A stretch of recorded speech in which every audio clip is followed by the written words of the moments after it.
that she'll never see daylight again in the outside world is of huge comfort for the family.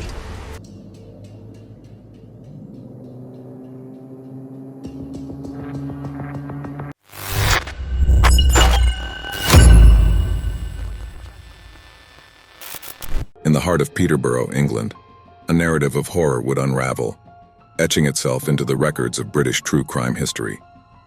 This is the chilling tale of Joanne Dennehy, an unassuming woman who transformed into a ruthless predator, hunting not wildlife but humans, including her landlord and roommates.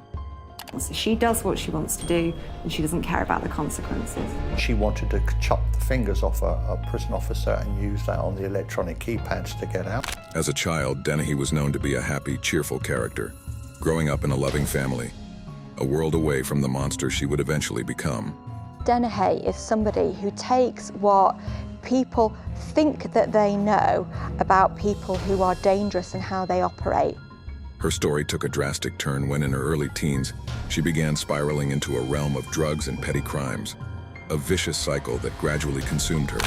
Amidst her descent into chaos, Dennehy met her future landlord, Kevin Lee, a charismatic property developer who seemed to be a lifeline she desperately needed.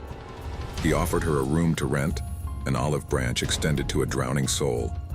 This sanctuary quickly transformed into a deathly trap for Kevin and the two other roommates sharing the property. In the spring of 2013, the area was consumed by a chilling wave of terror as bodies began to surface in ditches and quiet corners of the city. The news shook the local community to its core. A serial killer was on the loose. Joanne Dennehy had embarked on a killing spree. Driven by a sense of twisted pleasure, she claimed the lives of 3 men in her home, each murder more brutal and cold-blooded than the last. Her landlord and roommates became victims of her bloodlust, their unsuspecting trust exploited in the most gruesome way imaginable. The pleasure-seeking, that's what a lot of psychopaths like, is the pleasure and the killing, and she clearly enjoyed the killing. The first to meet this unfortunate fate was Łukasz Slabaszewski, a Polish national and a fellow tenant, who she lured to his death through text messages. The specifics of the text messages that Joanne Dennehy sent to her victims have not been released to the public, which is often the case in ongoing or completed investigations to respect the privacy and dignity of the victims. In the case of Łukasz Slabaszewski, it was reported that Dennehy deceived him with flirtatious texts over a period of time, creating a false sense of trust and attraction. She successfully enticed him to come to her property under the pretense of a casual meetup and perhaps something more. Once he was within her grasp, he was brutally stabbed to death.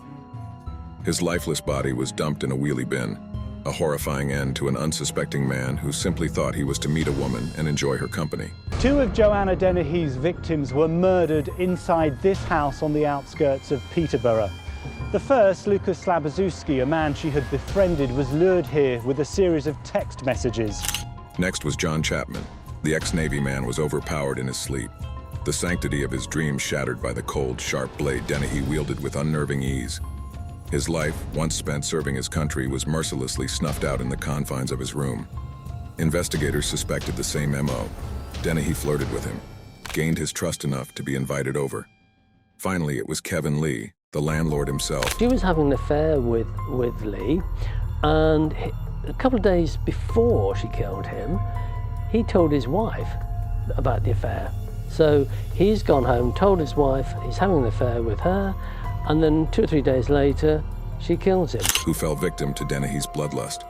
He was found dead, his body posed in a feminine black sequin dress and placed in a ditch as though the scene of some twisted play. She attempted to take 2 more lives, Robin Bariza and John Rogers. Well, I couldn't really see much of her face, but she was very kind of, like I said in court, very sort of matter of fact about it all. You know, she didn't appear to be showing any emotion whatsoever, really. When she stabbed her final 2 victims who survived, she was talking to them as she did it. She was telling them what she was doing, almost as if she was providing a director's DVD commentary to her offending. He feels bad, he feels remorseful, he regrets things. She does what she wants to do, and she doesn't care about the consequences. Her murderous impulses growing stronger with each passing day. The authorities were baffled. The victims were stabbed repeatedly. their bodies disposed of with shocking efficiency. The days of terror ended when Joanne was apprehended in Hereford, a city miles away from the initial crime scene. Joanne Dennehy was a woman, a mother, a tenant, but beneath that everyday facade, a killer was waiting to unleash a reign of terror that would shake a city to its core. And nobody even knows why. Join us next time as we continue to peel back the dark veil on humanity's most terrifying tales.